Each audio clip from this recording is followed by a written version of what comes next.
Welcome back to the NC Values Voice. What a week it's been. Now more than ever, our culture really needs Jesus. Please continue to pray for all of our leaders across the state and the nation. COVID-19 has kept the topic of education and concern about our fall classroom in the headlines. And tonight, I'm honored to welcome Mike Long to the program. Mike is a good friend and the president of Parents for Educational Freedom in North Carolina. Their mission is to educate North Carolinians about the many education options parents have across our state, and then to empower families to have an active role and voice in their children's education. Welcome, Mike. Thank you, Tammy. It's nice to be with you. Well, we appreciate you being on the show, and just want to thank you for being available to us. Now, for a lot of our listeners who are unfamiliar with the work of your nonprofit organization, could you briefly tell us a little more about the mission and what you do? Sure. Parents for Educational Freedom in North Carolina has been here for 15 years, actually. We are all for and about school choice, a parent's right to choose the school that would best fit the needs of their children, and education reform here in North Carolina. So our mission is to, first of all, engage parents in the communities throughout the state, to let them know what's available, to educate them on exactly what is available through the state of North Carolina, through scholarship opportunities and others, and then to empower them to have a voice in the say of the education for their children. So that is our mission, that is our goal, and boy, does it help a lot of families.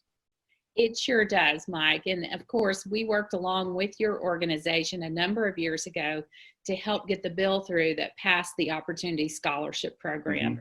And we continue to be involved legislatively and with our coalition to advance the school choice issues. So thank you for your leadership in the area, and we appreciate being your partner. And so with over 35 years of experience, Mike, as an educator, in the roles of middle school teacher, an AP U.S. history teacher, a high school principal, and a head of school, what stories can you share with our coalition that would best summarize why you felt the call to leave your role as an educator to become a champion for school choice? Well, you know, it goes back to 35 years ago when I was that middle school teacher at Lowe's Grove Middle School in Durham, North Carolina. What I observed, particularly with parents at that time in the mid-'80s, was, hey, we live in this particular district, therefore we're coming to this particular school, and we're very excited about it. We're kind of excited about being a part of that school and how we can fit into the school and that kind of thing. But as time went on, and as I got into the principalship roles in the schools, and then definitely the head of school, I've been privileged to be the head of two schools, one in North Atlanta and one in Charlotte. I saw the attitudes of parents changing dramatically, particularly among the millennial parents whose children are now reaching the school age. They were not coming to me and saying, hey, we are excited about coming to your school and how can we fit into it? It's completely different. They were coming to me and saying, hey, these are our children. This is what we believe our children need in an education. What can your school offer us to meet those needs? So I would explain as a head of school what we could offer them, and if it was agreeable to them, then they would go, rah, rah, we're great, happy to be a part of your school. But here's the interesting part, Tammy. Once they came into the school, they made it very clear to us that if we did not meet the needs of their children, they had no problem going to the other school down the street or somewhere else. Yeah. That is all about school choice. And that is the direction that we are heading in. This is where our parents are heading in, and particularly millennial parents, because think about it. Millennials are all about choosing. Yes. Just look at their iPhone, look at how many apps are on that iPhone. And what are those apps? Hundreds of them. They're all about choice. Yes, they are. So if you think you're going to tell a parent today, no, you're going to go to that assigned school in the district that you live in, whether you like it or not, oh boy, they're not going to like that at all. Well, especially if that works for parents who have the means to choose, but it's a sad reality that many parents don't have the means to choose what school is best for their children.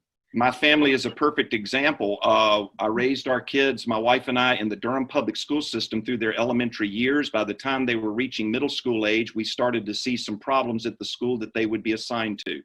So we made a choice.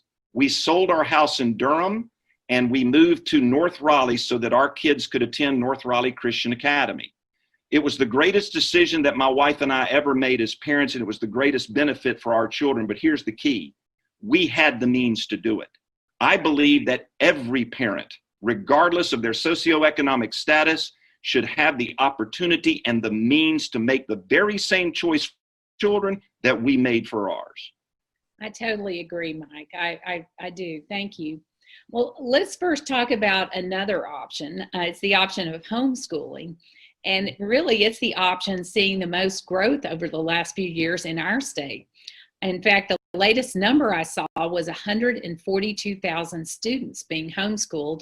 But now that I think of it, 100% of our state's parents participated in homeschooling and virtual learning this past spring. That's real growth, isn't it? That is. Yeah. Well, this year's experience away from the traditional classroom has changed some people's minds. And a recent Real Clear Politics national poll showed that 41% of parents said they are now more likely to choose one of the alternative schooling methods instead of sending their children back to a public classroom this fall. Can you tell us why you think homeschooling is such a good option for some parents? I think I just alluded to it briefly previously in talking about the millennial parent and choice. What best fits the needs of my child? It is the number one role of the parent to educate their children and direct and raise their kids.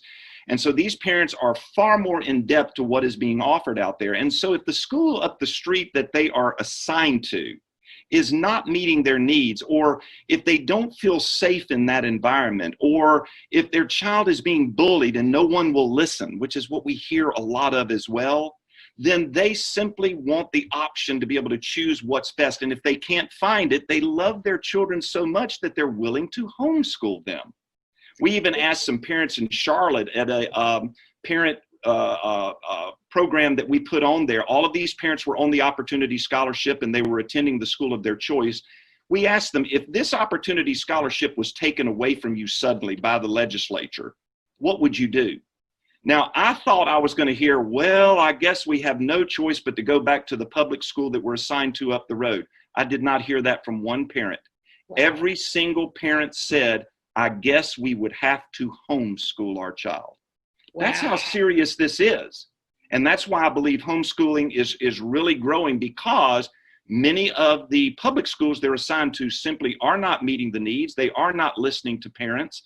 And parents are going to do what parents are supposed to do, raise their children and educate their children as they see fit. Yes.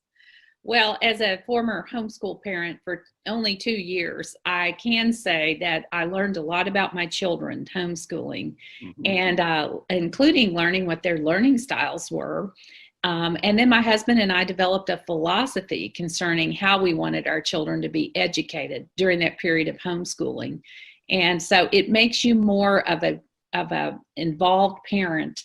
Right. To be the one who's teaching them daily and to be responsible for their curriculum. It makes you decide, what system do I want to use? What philosophies do I want to follow? And so that's great that some parents choose homeschooling. And so I believe the government should be cheering that. Tammy, one thing I do want to make clear about our organization, we are not against the public schools. I mean, 1.5 million children in the state of North Carolina attend public schools. We're not against them. We think they can be a lot better. It is the system that is creating the problem here. And so what we're trying to say is, let's reform the system so that all schools best fit and meet the needs of all parents. So we should be celebrating that. And while at the same time making public schools better, we should be doing everything we can to encourage, celebrate, and support, even financially, homeschoolers, charter schoolers, virtual schoolers, private schoolers, all of them together. It's primary, it's key, it's the goal of all parents to do it well. That's great, Mike. Giving parents choices makes it better across the system. That's right. And if you're watching tonight and you have more questions about starting your own homeschool, I encourage you to visit ncvalues.org/voice and watch our episode called The Art of Homeschooling. We discussed the common questions that parents might ask before beginning homeschooling, and we had 2 veteran homeschoolers to talk about how they conduct homeschool. I think you'll enjoy it. Now, Mike, talking about homeschool parents, did you know we have some very famous homeschoolers in our state? I do. Well, Lieutenant Governor Dan Forrest, E.C. Sykes, and Justice Paul Newby all homeschooled their children and their homeschool dads. And NC Homeschooling Facebook group will be hosting these 3 homeschool dads on a Zoom call tomorrow at 1 p.m. to take questions from other dads and moms interested in pursuing homeschooling. It's a great opportunity to ask any of these 3 dads a direct question about their homeschool adventures. So I hope you'll visit the link on your screen to register for the June 25th roundtable with these 3 famous homeschooling dads. And speaking of Dan Forrest, there's a real difference in philosophies between the 2 men running for governor in North Carolina. Let's watch this short video that Mike's group, Parents for Educational Freedom, has produced with a homeschooling mom, Charlonda Brown, in Goldsboro. I'm Charlonda Brown. I'm from Goldsboro. I have 2 sons on the Opportunity Scholarship. My youngest son, Julian, who is a 2nd, 3rd grader at Wayne Montessori, and my middle son, Amori, who is going to be a rising senior at Wayne Christian. It has meant opportunity for him because if he stayed in the public school that he was assigned to, he wouldn't be ready. He wouldn't be ready to do dual enrollment at Wayne Community during his senior year. He wouldn't even have the opportunity to take calculus or trig. He's been able to broaden his horizons. He's able to explore things that weren't offered. He's had that opportunity in those smaller settings to kind of grow at his pace, you know? So it's been life-changing. I want to show you a couple of video clips. Okay. Both are from Governor Roy Cooper talking about the Opportunity Scholarship Program. Okay. So I'm going to hand you this and show you the first clip. Okay. Private school vouchers, Opportunity Scholarship Program. Your budget proposal calls for phasing that program out. Why? Accountability. So our public schools, our charter schools, have to be accountable to the taxpayers about how we invest taxpayer money and to show performance for that investment. But I'm a taxpayer. And my son's school is accountable to me because even though he gets a scholarship, I still have tuition to pay. So they are accountable. I see his scores. I don't understand how he doesn't feel like they're accountable. State published the results that show their accountability and their progress. So I would encourage Governor Cooper to come visit this school that he says is not accountable. Come talk to me. The private school vouchers, money goes out for these private schools with little to no accountability. You would think that a lot of people who would support this would believe in accountability of taxpayer dollars, but there is none. And I think that this is an expense that we should stop. First of all, neither one of my children are expenses. They're human beings, and I don't think that you look at human beings in the term of assets. Would he consider every child sitting in a public school classroom that's being left behind an expense? Has he talked to any parent to find out, why did I make that choice? What was my child going through in that public setting?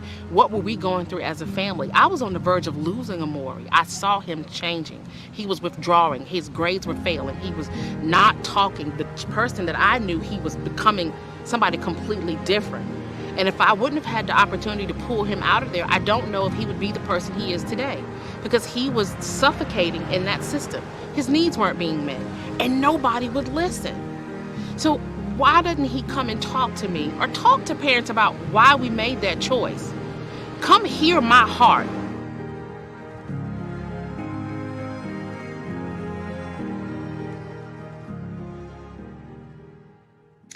Mike, why is Governor Roy Cooper seeking to defund the Opportunity Scholarships? And why is he so set on taking away choice for moms like Charlonda? He is in the pocket of the teacher union, plain and simple. And he is going to do everything he can to stand against school choice, because he believes that one size fits all children. And that is just not the case. We have another candidate running for governor. You mentioned Dan Forrest, who is a champion for school choice. Dan Forrest would do everything that he could as governor along with our legislature, to promote school choice and education reform throughout our state. So under a Dan Forest governor, you will see the Opportunity Scholarship programs, you will see the ESAs, you will see the disability programs for parents to get their kids in the right schools grow all over our state with full and complete support, because he gets it, he's done it, he understands. Unfortunately, our current governor is doing everything in his power to fight all of these programs, to eliminate them. He calls them an expense. He believes they are an expense that needs to stop. And I totally disagree with that, because I don't believe any child in this state is an expense. And yet that's what he calls them when he says it must be eliminated. So there is a very stark difference between these two candidates that the parents, especially throughout North Carolina, need to understand when they go in that voting booth. Absolutely. And it's a shame that we have a governor who cares more about a union than he does actual learning in the classroom and the children. Now, Governor Cooper's not the only one out to defund choice in North Carolina. As the days grow shorter in the legislative calendar, members in the General Assembly really start to push some of their favorite bills. And so you can see what they would do if they had the majority and could actually govern. It seems that Democrats never give up targeting school choice. And can you give us an update on one of their initiatives, House Bill 1129, the bill that seeks to take away opportunity scholarships for low-income families, or any other bills for that matter that might be impacting school choice this session? Well, there's a piece of that bill that is strictly written in it on page 13, which is right at the end of that bill, to eliminate the Opportunity Scholarship Program and the expansion of it. It's interesting that what they did was, this is what politics is all about, that families need to be familiar, is they are doing this bill in response to the Leandro case, where our Constitution, the North Carolina State Constitution, says that every child has the right to an equal opportunity to obtain a sound basic education. Now, there's all kinds of ways in which that sound basic education is given, and it takes money to do that. We get it. So this bill was written to enhance financially the public school education system in so many different ways. All right. So on the face of it, it looks like it's a good thing. It looks like we're trying to support good education opportunity for everyone, when in reality, it's just throwing money at a problem, while at the very end of the bill, it has one part in there to eliminate the Opportunity Scholarship Program. Yes. So it's all being done secretly. It's being done behind the scenes. And yes, 40 Democrats did sign on to that. But Tammy, I do want to say, though, we have been able to successfully reach across the aisle to our Democrat friends on this issue in many ways. And I don't want to belittle the fact that we are a bipartisan organization, that we are working together on both sides of the aisle for the benefit of our children. But unfortunately, politics does play out. Well, it's a sad reality that the teachers union has such control and such sway over our governor and the Democrats in the House and the Senate, that even though they believe in school choice, some of them really believe in it, they don't have the courage to stand up against the teachers union. Well, it's a philosophy from this union that one size fits all. And that's just not the case in our world today. It might have been back in the Industrial Revolution when our public school system was put together, where most people got a high school education, got a job, they worked for 40 years and retired and attended a nice little school right up the road. That's not what we are today. And that's why we are advocates for education reform. We're not talking about eliminating the system. We're talking about reforming the system. However, these folks are out to protect the system because they know better. They think they know what's best for your child. And so they think they're doing a good thing. And if we can throw more money to it, it'll all get better. Well, they've been doing that year after year after year, and we're not seeing the improvement. We're seeing now 20% of our families throughout the state are attending other school choice opportunities than the public school system. That is incredible, and they need to be paying attention to that. Well, you would think they would, as people who are supplying a service for people who are buying a service, essentially. But and then, of course, we have other issues going on in the public schools. where radical groups like the Southern Poverty Law Center have come in to, they've created actual curriculum on social justice that they're using right now in Wake County public schools. And so parents need choices if they don't want their children learning these radical technologies that are leading to some of the rioting that we see going on right now. If your children attend a private, public, or charter school, I would imagine classroom safety and health is at the top of the list as North Carolinians continue to fight the coronavirus. And the Civitas Institute reported last week that all indications are that on July 1st, Governor Cooper will announce that all school buildings and buses can only operate at 50% capacity when school begins in August. This order has 120 pages of mandates, rules, guidelines, and suggestions for school campuses. Now, Guilford County estimated Cooper's plans would cost the district nearly $100 million, or $1,400 per student. As the governor continues to roll out his plans for public education classrooms, what is happening at private schools and charter schools, and who is helping them prepare and pay for all of these mandates in the fall, Mike? They're growing by leaps and bounds because parents have had it. And when all of these mandates and rules and regulations come out and they begin to see just how much the system wants to continue to control their lives and their decisions for their children's education, they are going to run to the charters. They're going to run to the privates. They're going to run to the virtuals. They're going to run to the homeschools. They just are. And so this is why we're saying, Governor, pay attention to what's going on in the world today. This is not the Industrial Revolution time. This is a time of technology and innovation that a lot of these great schools offer parents. And now with the millennial parent, as we talked about earlier, they want the choices. They want to be able to make those decisions that best meets the needs of their child. Let's reform that system. Let's don't make that system stronger and continue to indoctrinate parents with your rules and your mandates and what you think everybody should do and what everybody should be. It's not going to work, and that's why we're seeing all these other school alternatives growing so rapidly. I totally agree. I totally agree. And it's a good thing that some parents do have some choices out there given the hurdles that we're facing this year. Mike, we were just talking about the bills filed to defund the Opportunity Scholarships, but I've heard there's some good things happening in the halls of the legislature.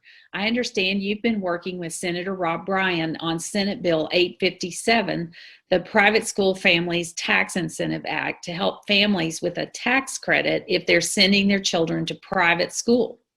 I was so excited to hear about this personally, having sent my children to 18 years of private school, and always wondering, why don't we get a tax credit for this? So can you tell us a little bit more about the bill and how do you think it's going to help North Carolinians? Well, a lot of this, of course, is coming because of the COVID-19 and the way the economy has just absolutely tanked and people have lost their jobs. And we understand that.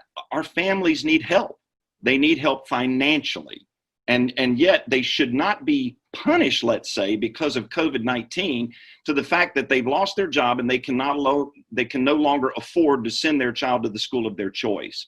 So we're proposing a tax credit for them to help them financially be able to stay where they are. I mean, the government is providing millions and billions and billions to the public schools and to help them maintain and do what they need to do. All we're saying is equal opportunity. We're saying equal opportunity for our families who have chosen a different route. Let's help them financially as well. Why not? I agree. Why not? It should be done. It's the only fair thing to do. Right. Now, Mike, a lot of people don't understand the difference between a charter school and a public school. And so if parents are not satisfied with their public school options, how can they enroll their children in a charter school? Well, you can, first of all, go to our website at pefnc.org. That means Parents for Educational Freedom in North Carolina. And we have all kinds of tools there to help you find the school, charter or otherwise, that can best fit the needs that you're looking for your children. Charter schools, the beautiful thing about them is they're one thing people don't understand. They are public schools. They are not private schools. They are public schools, but they're public schools of choice. And they're authorized by the State Board of Education, and they're operated by independent nonprofit boards of directors. So they're able to operate with more freedom from some of the regulations that are imposed on the district schools. Like you talk about Governor Cooper's regulations that are going to come out on the public schools. Most charters will be free of a lot of that.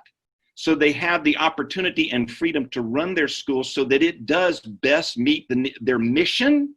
And then we help parents find the school that best fits their needs for their children. That's great. And I am so excited that you shared the website address so that people can go there and find out what best suits their needs. Mm-hmm. And that was a surprise to me that the charter schools are not subject to all these rules and regulations coming out from the governor's office. So thank you. Tammy, it was an attempt for them to innovate, provide more innovative education, and they're doing that quite well. So interestingly, now we're seeing a push against them because once again, they're viewed as a threat to the system. Yes, I remember the days when there was a limit of 100 charter schools in the state, in the entire state. 100 was capped.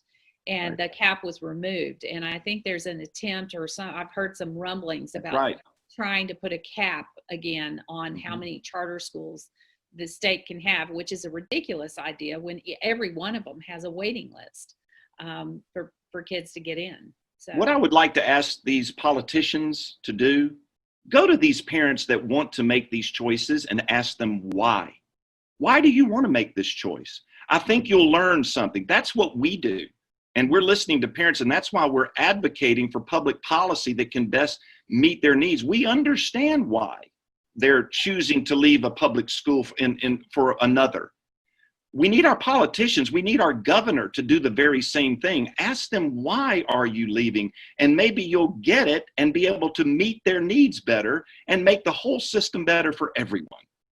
What a novel idea, a politician actually listening to parents about the schooling of their own children. I've never heard of such a radical idea, Mike. How about that? Mike, one of the most impressive parts of your resume is your work on abstinence education. Your nationally acclaimed Everyone Is Not Doing It video series and books have delivered a message of respect, responsibility, and maturity, as well as discipline and character to over 1 million teens. Many of the educators in our school districts are pushing a completely different agenda. For several years now, North Carolina Values Coalition has been working on a bill called Parents' Right to Know, which simply says parents have the right to know and participate in the process when a local school district is considering new curriculum that deals with health, with sex education and anti-bullying and harassment programs, and that they should have the ability to consent or withhold consent for their children to participate in these programs.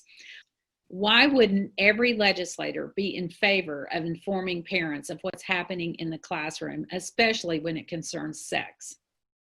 Well, because many of them think they know better.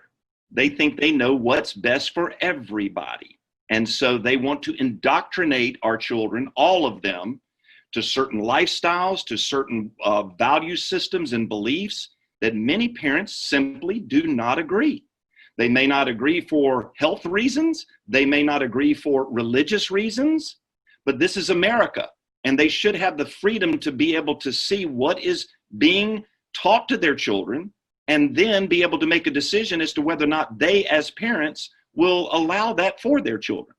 It's another reason why so many are leaving the public school system. Because if it's one size fits all, if we're going to indoctrinate kids to certain things like, certain lifestyles or things that many parents may not agree, then they're going to leave. And we have seen that all across the board on all these other alternatives. So yes, why wouldn't you want parents to know what you're teaching? Because many of them know that parents would go ballistic if they heard in detail what's being taught, and they don't want you to know that. Exactly, and that's what we've uncovered. And a lot of the schools are deceptive in how they're keeping this information from parents. When directly asked by the parent for the curriculum, they obstruct and delay to the point that parents are really upset. So we hope that we can get this bill passed in the next few years, because we think it's important for parents to have absolute knowledge about what their kids are learning in the classroom. Now, Mike, I want to thank you for joining us tonight. Your work to educate and help parents realize the one-size-fits-all education model is broken continues to be vital in North Carolina. I was so grateful to be able to make different educational choices when we were raising our children, and I believe our families deserve the same choice, because every child has unique educational needs. From homeschooling to private or charter schools, we all agree that families should have the freedom to choose the best education to meet those needs, regardless of race, zip code, or income. We appreciate all the work you're doing, and we thank you so much for being with us tonight, Mike. Thank you, Tammy, for having me. Yes. Well, I hope that parents across the state have found the resources and discussions over the last few weeks helpful as you consider options for your family this fall. Now, last week we talked to the candidates in the 11th District congressional race in North Carolina, which the primary was held yesterday. And we are happy to extend congratulations to Madison Cawthorn, the winner of that primary election. And the NC Values Coalition is proud to endorse Madison in his race for Congress in the 11th District. We believe that Madison has the type of values that would carry our issues forward in Congress, and we appreciate his conservative leadership on fiscal issues as well. So congratulations, Madison.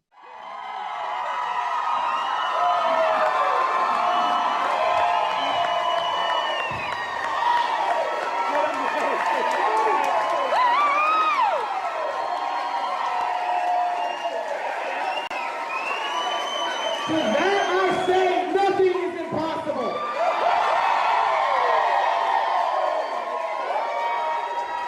The silent majority will be silent no longer. We will fight these liberals. We will take the fight to them. Ladies and gentlemen, thank you. I accept your nomination. One. For months now, our team has been working on a special project called the Carolina Values Summit. Although it was originally scheduled to be held this month in Charlotte, we've now decided to hold the event virtually, since it seems highly unlikely, maybe even impossible, that Governor Cooper would allow us to open a venue to seat the number of pastors and Christian leaders that would be interested in attending this gathering. We are honored to announce that Pastor Andrew Brunson, the American missionary pastor who was arrested and held captive for over 2 years in a Turkish prison, will now return to his native state of North Carolina to share his story and deliver the keynote address at the Carolina Values Summit. This Christian leadership event is for pastors, Christian leaders, and executive directors of our state's faith-based nonprofits, schools, and ministries. If you enjoyed tonight's program, please be sure to visit ncvalues.org to watch past episodes of our program or support our work. Thank you for joining us tonight, and we'll see you again next Wednesday for another episode of the NC Values Voice. Good night.